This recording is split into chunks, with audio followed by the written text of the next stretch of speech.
नमस्कार। चुनावी चाल में आपका एक बार फिर से बहुत बहुत स्वागत है। देखिए, चुनाव आयोग ने तो तारीखों का ऐलान नहीं किया है, लेकिन बिहार में जो है चुनावी सरगर्मियां अब चरम पर पहुंचने लगी है। नीतीश कुमार ने अपना निश्चय संवाद किया है, तो कांग्रेस की वर्चुअल रैली जारी है, अभी वो चलेगी। अभी दूसरे दल भी लगातार लगे हुए हैं कि अब जल्दी से जल्दी जनता से सीधा संवाद कायम किया जाए और अपनी चुनावी संभावनाओं को बढ़ाया जाए।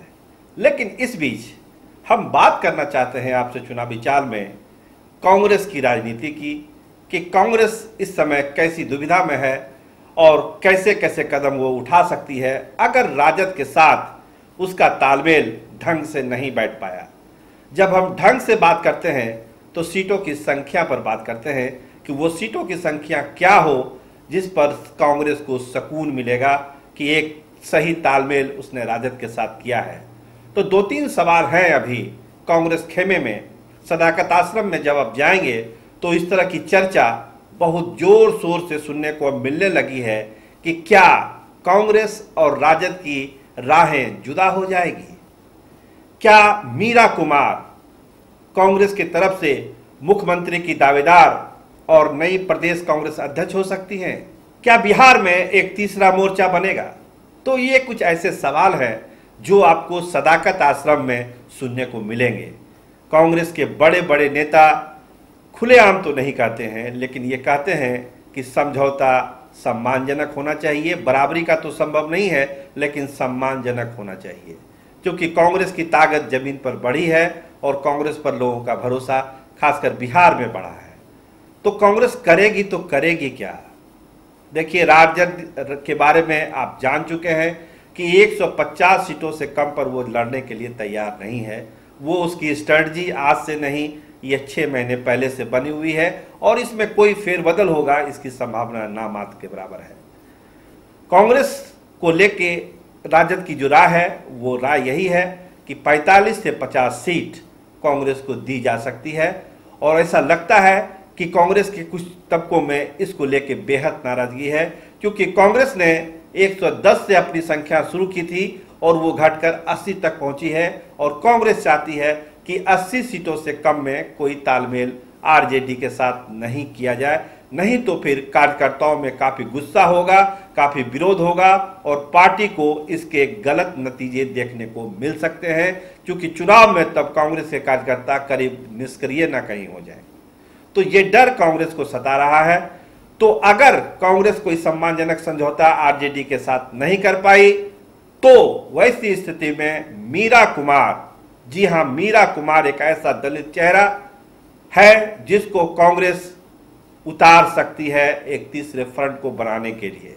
अगर दबाव रहा कार्यकर्ताओं का और कांग्रेस आलाकमान इसको अगर समझ पाई कि जमीन में असली हकीकत राजनीतिक हकीकत है क्या आखिर में, तो मीरा कुमार के नाम पर एक ध्रुवीकरण हो सकता है, जैसा कि पप्पू यादव बार बार कह रहे हैं कि मीरा कुमार को आप सामने लाइए। इसके अलावा बहुत सारे ऐसे नेता जो अभी बिहार में किसी दल में नहीं हैं और चाहते हैं एक सुरक्षित ठिकाना उनको मिले, वे लोग मीरा कुमार के चेहरे के नीचे आ सकते हैं, इसमें कोई दो मत नहीं है।